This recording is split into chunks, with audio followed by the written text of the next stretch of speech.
এটা একটা গণতান্ত্রিক দেশ। সে দেশে স্বাধীনভাবে যেমন নির্বাচনে অংশগ্রহণ করার অধিকার আছে, নির্বাচনে অংশগ্রহণ না করার অধিকার আছে। কোনো রাজনৈতিক দল যদি নির্বাচনে অংশগ্রহণ করতে না চায়, সেটা তাদের ইচ্ছা এবং তাদের রাজনৈতিক কৌশল হিসেবে তারা নাই পারে, সেটার কোনো সমস্যা নেই। একই সাথে তারা ভোটারদের ভোট কেন্দ্রে যাওয়ার জন্য নিষেধও করতে পারে, সেটাও কোনো সমস্যা নাই। কিন্তু সেটা শান্তিপূর্ণভাবে বলতে হবে।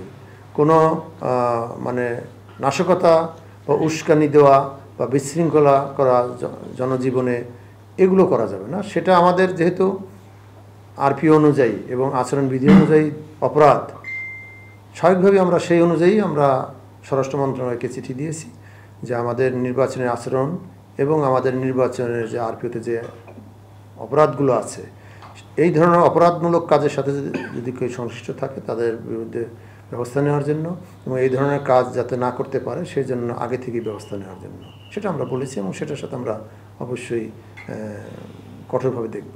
আমাদের আইন শৃঙ্খলা রক্ষাকারী বাহিনীর সাথে সাথে যারা গোয়েন্দা বিভাগে যারা আছেন তারা অত্যন্ত তৎপর। তারা নানা রকম তথ্য বিভিন্ন জায়গা নিচ্ছে এবং কোনো নাশকতামূলক কাজ করার জন্য চেষ্টা করছে কিনা বা সংগঠিত করার চেষ্টা করছে না, এই ব্যাপারে তারা অত্যন্ত সজাগ এবং তারা যেখানে যখন খবর পাচ্ছে সাথে সাথে সেগুলো আইন শৃঙ্খলা রক্ষাকারী বাহিনীকে জানাচ্ছে এবং আইন শৃঙ্খলা রক্ষাকারী বাহিনী সেগুলো সাথে সাথে ব্যবস্থা নিচ্ছে।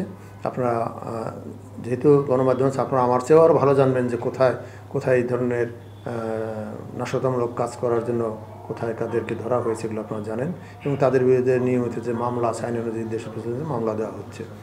দু একটি বিচ্ছিন্ন যে ঘটনা ঘটছে এতে দেশের ৩০০ আসনে নির্বাচনের ক্ষেত্রে যে ব্যাপক সাড়া পড়েছে এবং একটা আনন্দ উৎসবের অবস্থা হয়েছে, সেখানে এগুলো কোনো প্রভাব ফেলবে বলে আমরা মনে করি না এবং নির্বাচন অত্যন্ত সুষ্ঠু এবং শান্তিপূর্ণভাবেই হবে।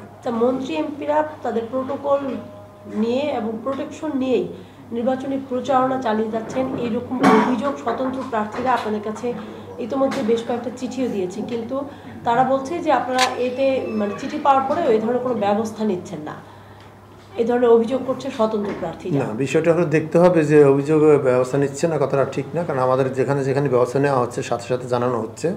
কারণ এখন কিন্তু রিটার্নিং অফিসারই কমিশনের পক্ষে তার সমস্ত ক্ষমতা প্রয়োগ করবেন। এই সমস্ত আইন প্রয়োগের ক্ষমতা returning officer, executive magistrate, judicial ম্যাজিস্ট্রেটদেরই আছে। এই জন্য নির্বাচন কমিশনের কোনো মুখাপেক্ষি হওয়ার প্রয়োজন নেই।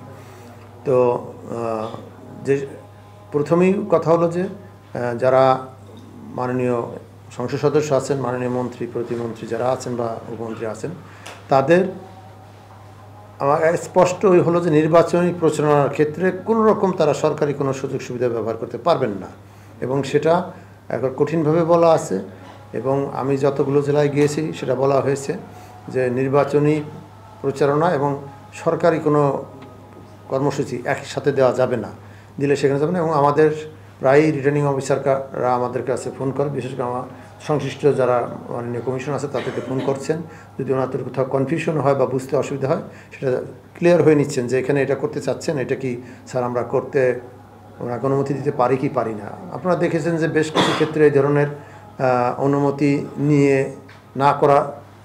না করার কারণে সংশ্লিষ্ট রিটার্নিং অফিসার তাদেরকে শোকজ করেছে এবং তারা কেউ কেউ নির্বাচন কমিশনে এসেও ব্যাখ্যা দিতে হয়েছে এবং তাদের কঠোরভাবে সতর্কও করা হয়েছে কাউকে কাউকে। এবং বেশ কয়েক জায়গায় কিন্তু অলরেডি আমাদের কাছে যে রিপোর্ট সেটা হলো যে আর্থিক জরিমানাও করা হয়েছে।